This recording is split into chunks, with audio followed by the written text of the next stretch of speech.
Encontrar um apartamento aqui na Alemanha não é uma tarefa fácil, principalmente se a gente estiver falando de cidades grandes como Berlim, por exemplo. E além de ser complicado encontrar um, conseguir alugar ele também é um processo bem burocrático e chatinho, como tudo nessa Alemanha. Então nesse vídeo eu vou te contar todas as dicas e truques que você precisa saber para alugar um apartamento aqui, e também vou falar dos golpes, que são comuns de acontecer, então é bom ter cuidado para não cair. Para você que chegou aqui agora e não me conhece, eu sou a Débora, moro aqui na Alemanha desde 2020, e nesse canal eu compartilho as minhas experiências aqui como imigrante, desde dicas e informações para você que tem vontade de vir morar no exterior, como também as minhas vivências pessoais, vlogs e muitos outros assuntos que também fazem parte aí da minha vida. Então, se você curtir esse vídeo, considere se inscrever nesse canal para você fazer parte dessa comunidade também. Se você já pesquisou minimamente sobre a Alemanha, você já deve ter visto que esse país é o puro suco da burocracia. E para quem procura um apartamento, não é diferente. O processo de você alugar uma moradia, seja um apartamento, uma casa ou até mesmo um quarto numa república, envolve muitos passos. Então, se você estiver nessa situação, procurando aí o seu cantinho,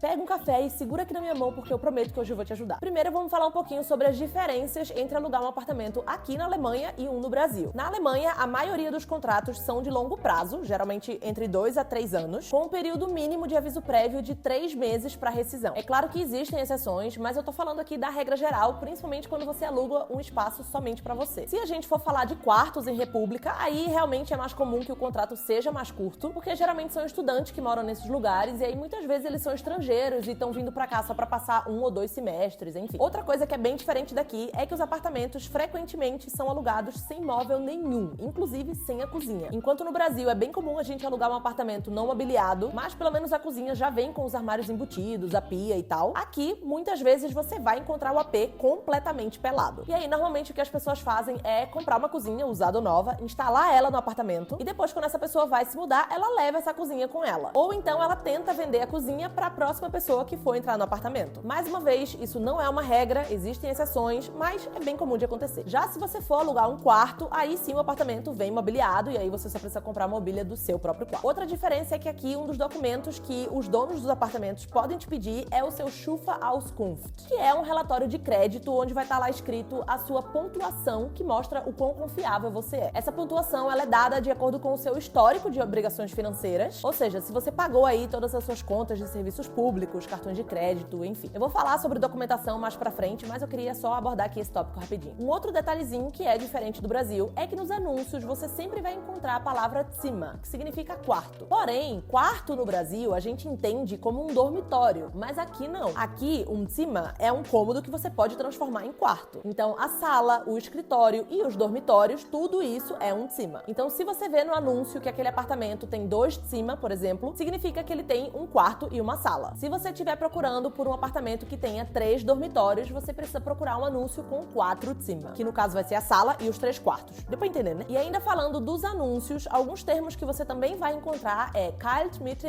mais Nebenkosten ou Warmmiete. O que significa isso? Kaltmiete é o preço do aluguel sem nenhuma conta incluída, e Nebenkosten é justamente essas contas que vêm à parte. Já a Warmmiete é o aluguel já com contas incluídas. Porém, muito cuidado. Cada apartamento vai definir exatamente que contas incluídas são essas. Geralmente, internet e luz são sempre à parte, mesmo que lá no anúncio diga que aquele valor é Warmmiete. Então, na hora que você for assinar o contrato, leia bem para ver o que é que está incluído ou não. Como escolher o lugar que você vai morar? Isso é uma decisão que é muito importante, mas é totalmente pessoal de cada um. Se você vier pra cá pra estudar numa universidade X, ou então se você já vem com uma proposta de emprego pra morar numa cidade Y, é mais fácil porque você já sabe mais ou menos pra onde ir. Mas pra galera que quer vir pra cá e não tem isso definido já antes, fica realmente mais difícil de você entender qual é o melhor lugar pra você morar. E aí não tem jeito, você vai ter que pesquisar bastante sobre as cidades da Alemanha e entender qual delas é a que mais se encaixa no seu estilo de vida. Inclusive, eu tenho um vídeo aqui no canal onde eu falo sobre as melhores cidades pra se morar aqui, então fica a dica. Mas esteja ciente que o custo de vida das cidades grandes vai ser sempre mais caro do que das cidades menores, como em qualquer lugar do mundo. O que eu posso aconselhar aqui é que, independentemente da cidade que você escolher, pesquise sobre os bairros. O que tem ali nas redondezas? Tem farmácia? Tem banco? Supermercado? É fácil de chegar no metrô? Tem parada de ônibus perto? Então tudo isso vai impactar no seu dia a dia, na sua rotina, então é bom você escolher um bairro que tenha acesso a essas coisas pelo menos básicas. Onde procurar apartamentos na Alemanha? Essa é uma dúvida dúvida que vira e mexe eu recebo no meu direct. E eu vou falar aqui os sites mais conhecidos, mas é óbvio que existem outras opções e também tem, claro, o boca a boca. Como os apartamentos aqui são muito concorridos, é bem comum das pessoas encontrarem algo que nem sequer foi publicado em lugar nenhum, mas sendo através de algum amigo ou conhecido. Então, se você estiver procurando, fale com todas as pessoas que você conhece e pergunte na cara de pau mesmo se elas sabem de alguma coisa. Você também pode pesquisar nas plataformas mais conhecidas, que são o Immobilien Scout, o Imoved e o Kleinanzeigen. Os dois primeiros são sites específicos de compra e venda e aluguel de apartamento. Já o Kleinanzeigen, ele é tipo o OLX do Brasil. Lá você encontra coisas usadas para comprar ou até apartamentos mesmo para alugar. Para quem busca um quarto numa república, tem também um aplicativo que se chama WG Gesucht. E você sempre pode entrar também em grupos do WhatsApp ou do Facebook de brasileiros que moram naquela cidade, porque às vezes rolam uns anúncios por lá também. Vamos falar agora sobre documentação. Quando você encontra um apartamento e entra em contato para poder fazer uma visita, alguns locatários podem pedir documentos específicos que pode ser diferente de caso para caso. Mas os documentos mais comuns, que é praticamente certeza que eles vão pedir, são documento de identificação, nesse caso o seu passaporte e a sua autorização de residência, comprovante de renda, então os seus últimos contra-cheques, e às vezes eles também podem pedir o seu contrato de trabalho. E por último, aquele documento que eu mencionei antes, que é o Schufa-Auskunft. Porém, esse documento só quem tem é quem já mora aqui na Alemanha há um tempo e tem aí conta no banco alemã, alguma fonte de renda alemã também. Quem é estrangeiro e chegou há pouco tempo não tem como tirar esse documento e aí você vai ter que arranjar uma outra forma de comprovar que você de fato vai conseguir pagar o aluguel. Seja através de extrato bancário ou tendo algum tipo de fiador ou até mesmo pagando aí uma caução maior como forma de garantia. Agora que você já sabe algumas diferenças entre o processo de alugar um apartamento aqui na Alemanha e no Brasil, onde você deve procurar apartamentos e qual que é a documentação necessária, eu reuni algumas dicas que podem te ajudar muito a você conseguir ser o escolhido a ficar com um apartamento aqui na Alemanha. Porque não, aqui não é você que escolhe o apartamento, e sim o locatário que vai escolher qual inquilino que ele quer colocar dentro do imóvel dele. Então a primeira coisa que você deve fazer assim que você encontrar um apartamento é uma espécie de currículo, onde você vai contar um pouquinho aí sobre a sua vida. Quem é você? Por que você veio aqui para a Alemanha? O que você faz profissionalmente? Quanto que você ganha? Quais são os seus hobbies? É literalmente um currículo onde você vai contar a sua história de uma forma interessante para tentar vender aí o seu peixe e convencer o locatário que você é o inquilino ideal para ele. Se você conseguir convencer esse locatário com esse currículo, ele vai marcar uma visita e nessa visita é extremamente importante que você seja pontual. Não só porque se você se atrasar, isso é considerado uma tremenda falta de respeito aqui, como também porque é bem provável que você vá visitar o apartamento junto com mais outras pessoas. Ou se a visita for só com você, pode ter certeza que o locatário já tem uma visita marcada para daqui a 10 minutos. Então, se você se atrasa, as chances de você não ficar com esse AP já aumentam aí consideravelmente. E assim como numa entrevista de emprego, numa visita para um apartamento, você também tem que estar preparado para responder algumas perguntas